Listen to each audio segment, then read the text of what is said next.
Olá! Mais uma vez estamos aqui com muita alegria para poder compartilhar com você mais uma porção da maravilhosa Palavra de Deus. Hoje, de maneira especial, eu queria conversar um pouquinho com você sobre esse personagem intrigante da Bíblia chamado Jó. Jó é conhecido, como nós já sabemos, como um homem de sofrimento, um homem que sofreu todos os tipos de dores humanas, ou pelo menos das mais significativas dores humanas. Quando a gente fala de sofrimento, a gente está falando de algo que é muito peculiar ao ser humano, porque não existe ser humano que não conheça sofrimento, não existe experiência humana sem sofrimento. Então, por isso é muito importante a gente falar sobre sofrimento e, principalmente, é muito importante nós entendermos o sofrimento à luz da palavra de Deus. E a grande pergunta que a gente faz é: por que sofremos? Nós nos perguntamos de onde vem o sofrimento, por que o sofrimento, qual a finalidade do sofrimento. Muitas vezes o sofrimento é um mistério. Às vezes acontecem coisas na vida das pessoas que são grandes mistérios e que a gente só vai conseguir entender na eternidade. Mas com relação ao livro de Jó, nós percebemos que Jó não sabia a razão do seu sofrimento. Aliás, o livro todo é uma investigação, tanto de Jó quanto de seus amigos, a respeito de qual seria a origem desse sofrimento. Os amigos de Jó, eles têm várias opiniões, várias teorias sobre o sofrimento, mas a grande verdade é que Jó caminha por boa parte da história do livro com muita inquietação na sua alma, sem jamais entender, sem jamais perceber qual teria sido a origem do seu sofrimento. Bom, muitos dizem, e até pouco tempo eu também pensava dessa forma, que o sofrimento de Jó, ele teve origem em Satanás.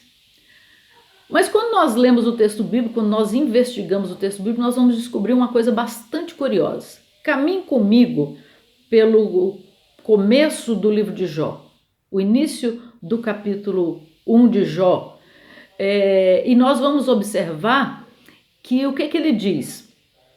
Que Jó era um homem íntegro, reto, fiel, temente a Deus, era um homem possuidor das melhores qualidades morais e espirituais, era um homem que gozava do favor e da bondade de Deus sobre a sua vida. E aí o texto passa dessa descrição de Jó, da sua integridade, da sua reputação, do seu caráter, da grandeza familiar que ele tinha, da grandeza material que ele tinha e da sua grandeza espiritual também. E o texto passa dessa descrição de tudo isso para uma reunião no céu. Todo o segredo da vida, ele está decifrado no céu. E muitas coisas nós conseguimos entender quando nós percebemos que existe um mundo, além desse mundo no qual vivemos, existe um mundo espiritual que rege todas as coisas, de onde originam todas as coisas. O mundo espiritual governa todas as coisas aqui embaixo na terra. Então, quando a gente entende isso, às vezes fica um pouco mais fácil da gente ir discernindo as coisas dessa vida. Bom, no versículo 6 do capítulo 1, diz que houve uma reunião no céu. Nessa reunião, anjos, diz que os filhos de Deus, que nós acreditamos que sejam os anjos, eles comparecem perante Deus para uma reunião, para uma grande assembleia. A gente não sabe como é que era isso, mas o que parece é que eventualmente havia uma grande assembleia onde anjos, demônios compareciam perante Deus para prestar relatórios, para prestar contas das suas atividades. Você fala assim, mas como assim, né? Mas a Bíblia diz que Satanás também compareceu, que ele vinha de rodear a terra e ele compareceu nessa assembleia. E aí o que muitas pessoas não sabem, não compreendem, é que Satanás ele é governado por Deus. Satanás presta obediência para Deus. Satanás presta relatório para Deus, sim, porque não há nada, não há ninguém, não há nenhum ser embaixo no céu, nem em cima da terra que não esteja debaixo do governo soberano e absoluto de Deus. E compreender isso faz muita, muita, muita diferença na nossa vida. Bom, nessa reunião no céu, o nome Jó é apresentado naquela reunião. Mas qual é a primeira pessoa que levanta o nome de Jó, que cita o nome de Jó?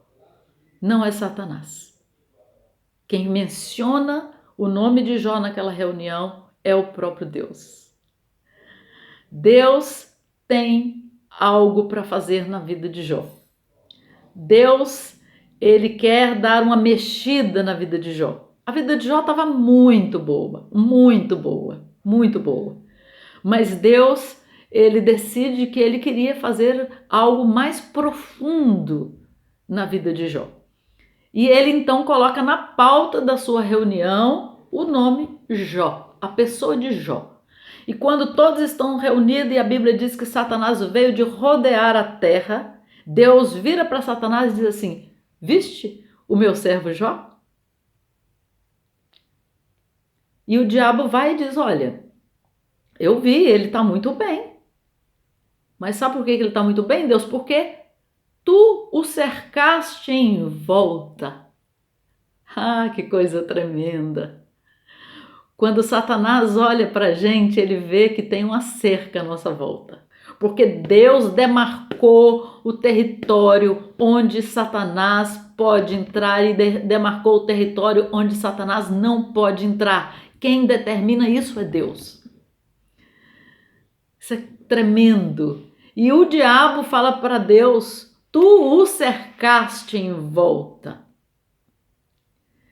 E ele começa então a dizer: olha, é por isso que ele te adora, porque tu dá tudo para ele tem tudo, ele tem do bom, do melhor e tal. Na verdade, queridos, Deus estava provocando o diabo.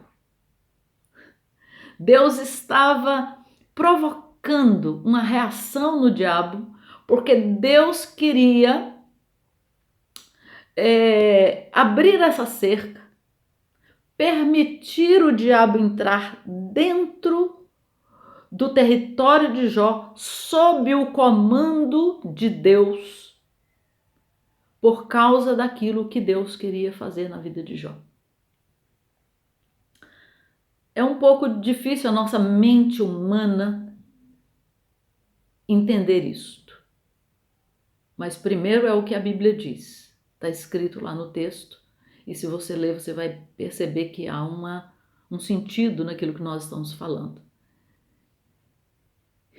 E depois, quando a gente vive dentro de situações que a gente não consegue entender, a melhor coisa que a gente faz é buscar nelas um sentido espiritual. Então elas vão fazer todo sentido. E Deus então diz: olha, você pode tocar em tudo o que ele tem, menos nele mesmo. Você pode tocar em tudo, menos tirar a vida dele. Você não pode tocar na alma dele, você não pode tocar na vida dele. Você pode tocar até na pele. Ele pode ficar doente e perder tudo. Isso eu deixo você fazer. Deus está delimitando a esfera de ação do diabo e dizendo até onde ele podia ir, até onde ele não podia ir. E aí você já sabe boa parte do resto dessa história, ou talvez você já saiba tudo, mas é isso que acontece, o diabo começa a tocar. Só que Jó não conhece essa história que aconteceu no céu.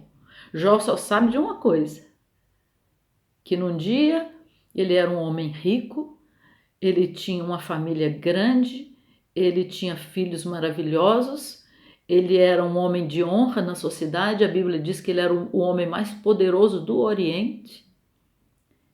Ele tinha uma família bem estruturada, bem constituída, ele tinha muitos recursos materiais, ele era um homem riquíssimo, poderoso, ele tinha uma vida toda organizada, toda bem estabilizada. O que Jó sabe é isso, que ele tinha tudo isso e além disso, ele era um homem que temia a Deus. E no outro dia, ele começa a receber notícias ruins. Seus filhos morreram todos no mesmo dia. Os seus gados foram todos mortos. Tudo que ele tinha foi destruído. E Jó começou a passar por uma sequência de perdas, perdas, perdas, perdas, perdas, perdas, perdas. Até que chegou um momento que tudo que ele tinha era uma pele leprosa, cheia de doença, cheia de púzes, completamente leprosa. E 3 amigos que eram conhecedores da palavra de Deus, mas não tinham a sensibilidade de Deus. E as palavras de verdade que eles falavam mais feriam e machucavam Jó do que ajudavam a curá-lo. E é muito bom a gente ler o livro todo, porque a gente vai vendo o grito da alma de Jó. Mas também nós vamos acompanhando a sua fé firme, sólida, a sua fé irredutível, a sua confiança inabalável, ao ponto dele dizer: ainda que ele me mate, nele esperarei. Ainda que Deus me mate, eu ainda colocarei nele a minha confiança. Jó tinha uma confiança em Deus, uma segurança em Deus, que mesmo gemendo, chorando, sofrendo, ele permanece diante de Deus. A sua própria esposa vira para ele e diz: amaldiçoa o teu Deus e morre. E ele vira para ele e diz: mulher, você fala como uma louca. Ou você fala como alguém que não conhece a Deus. Porque quem conhece a Deus intimamente confia nele e permanece nele. Como disse Abacuque, ainda que a figueira não floresça, que a vide não dê o seu fruto, ainda que não haja mantimentos nem gados nos corrais, todavia eu me alegrarei no Senhor. Todavia eu me alegrarei no Senhor e exultarei no Deus da minha salvação. Jó permaneceu, sangrando, sofrendo, chorando, mas se manteve firme diante de Deus. E quando você permanece firme, quando você suporta o sofrimento e não blasfema, e não murmura, e não desiste de Deus, pode esperar, porque Ele vai se revelar a você. Pode esperar, porque Ele vai vir falar com você.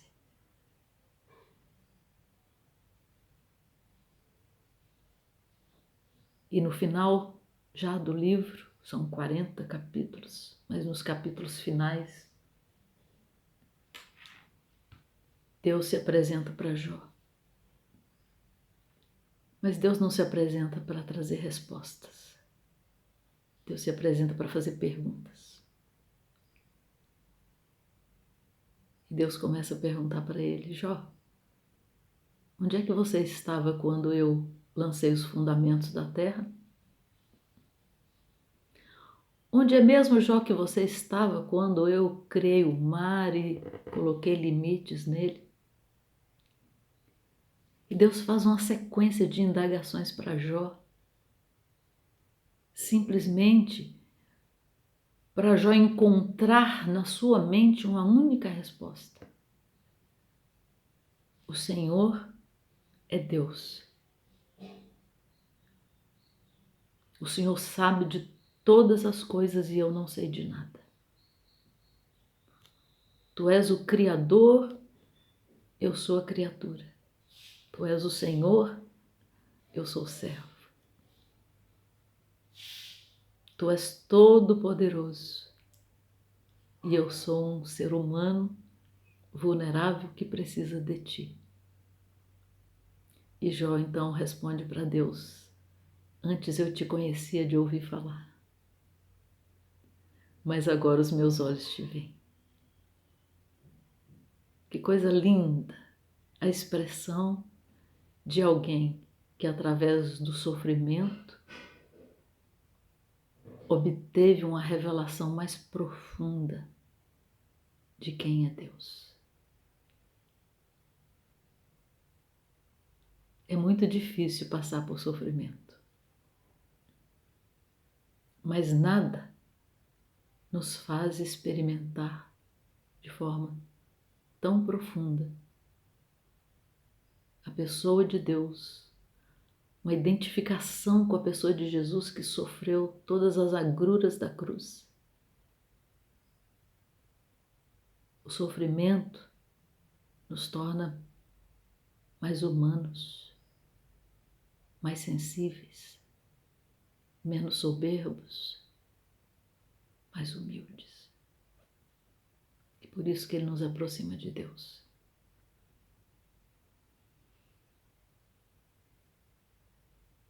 Deus restituiu a Jó o dobro do que ele havia perdido. Sabe por que Deus fez isso? Porque ele é bom. Deus não precisava fazer isso. Jó já tinha recebido o suficiente, contemplando o Redentor, contemplando a grandeza de Deus e a profundidade da pessoa de Deus, numa proporção muito maior do que aquela que ele possuía antes. Mas Deus, na sua infinita bondade, ele dá tudo de volta em dobro para Jó. Que Deus nos ajude a passar por aquilo que temos que passar, porque nada foge ao propósito de Deus, nada foge ao controle de Deus, nada fica fora do esquema de Deus. Ele tem soberano, supremo controle e domínio sobre tudo, sobre cada detalhe da sua vida. Você está sofrendo? Tem algo doendo profundamente na sua alma? A dor da perda? Qual é a tua dor? Eu te convido hoje para olhar para o mundo espiritual e saber que acima dessa esfera terrena tem uma esfera espiritual que controla e que rege a nossa vida. E só há uma forma de nós digerirmos o sofrimento, seja que tipo de sofrimento nós estivermos passando, do mais comum até o mais profundo, até a mais profunda dor. Só há uma forma de nós digerirmos isto: no altar de Deus. No altar de Deus. Levando a Ele confiantemente a nossa vida, a nossa dor, sabendo que Ele é Deus restaurador, é Deus que cura a alma, é Deus que liberta a nossa dor, é Deus que nos transporta de um espinheiro e nos leva para um lugar de descanso e de paz. Que Deus abençoe você, que Deus te sustente, te fortaleça e que Deus te dê a força de Jó para permanecer e não desistir jamais, sabendo que Deus é fiel. Amém? Que Deus te abençoe, que Deus te dê abundante graça. E eu quero pedir que você compartilhe esse vídeo, que você curta, que você acione o sininho, porque cada vez que você faz isso, você está nos ajudando a divulgar esse canal.